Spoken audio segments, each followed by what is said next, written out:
Abel, yeah, we've got a question here from Scotland. This is interesting. Shona in Scotland says, why are other countries taking a cautious step on AstraZeneca vaccine when the UK is still using it? I guess they are more concerned about the UK. Yes, so the AstraZeneca vaccine was made in the UK, obviously, in Oxford. And unfortunately, it has been associated with some clots.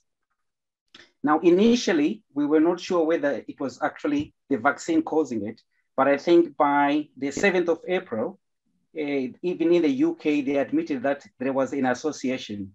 So now we're only using it in those who are 30 years old or above, because the risk and benefit for the younger ones is not there yet. We don't think we can use it there. But generally, these vaccines are safe. So other countries have taken a more cautious position, and they've said, for instance, in Canada, they're only using it for 55 years and older. Germany is 60 years and older, and 70 years and older. So yes, the AstraZeneca vaccine, we've had a few issues, but my wife has had it, my son has had it. The majority of people who have been vaccinated in the UK have actually used the AstraZeneca one. So really, you know, I think we're okay there. I know that Emmanuel has put some statistics to give you how many people have actually had the clots and to see whether that would justify not having it. We still think that it is best to have the vaccine. Now, with other countries, you can say, why are they being more cautious? Partly is because there is a choice now. There are many more other vaccines available. So, you know, if you feel like you're not sure of one, you can always use another one. Thank you.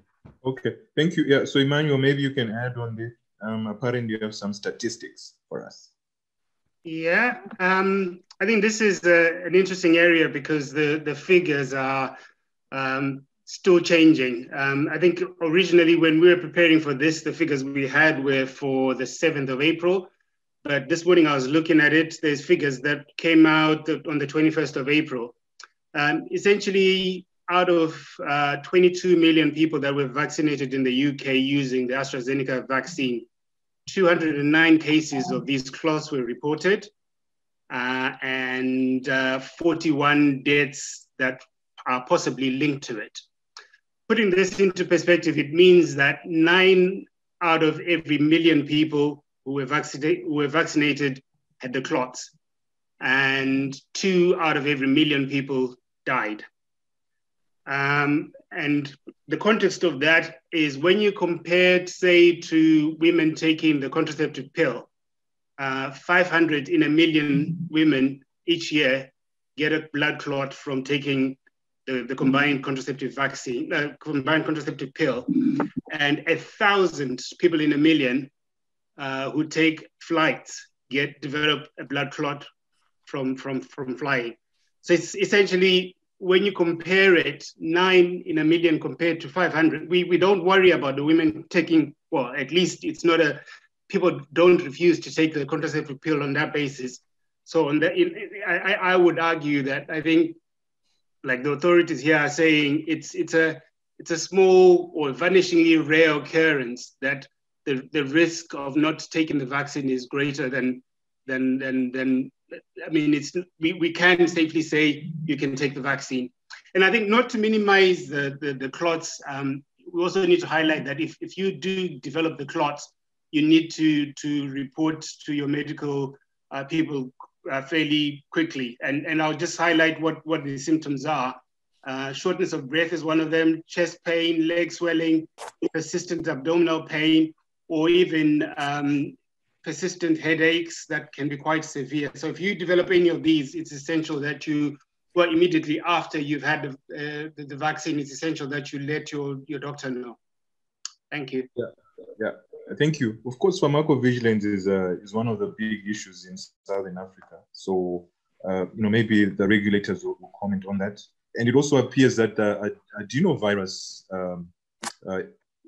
vaccines are the ones which are causing the clots. So J&J is also an issue. It's possible that the Sputnik will also be an issue. So However, there are then other choices, right? So you've got the attenuated, you've got the mRNA. So, that can still be okay. But Emmanuel, there's a question from Tsitsi from Botswana. Was the vaccine rushed? Was the vaccine rushed? That's another brilliant question. The short answer is no, and I'll explain why. I think we all used to the vaccines taking long to develop. Traditionally, yes, it takes at least 15 years to get from the lab to the market. These vaccines that we're talking about now were, yes, developed in record-breaking speed, but it doesn't mean that there was lack of diligence or things were not tested properly. No step was skipped, and the regulatory standards were not lowered in any way. The reason why it was done quickly, there's 4 reasons. We can start off with the Chinese releasing the sequencing for the SARS-CoV-2 virus. That was done fairly earlier on in the process. So at least all the researchers around the world got that information fairly quickly.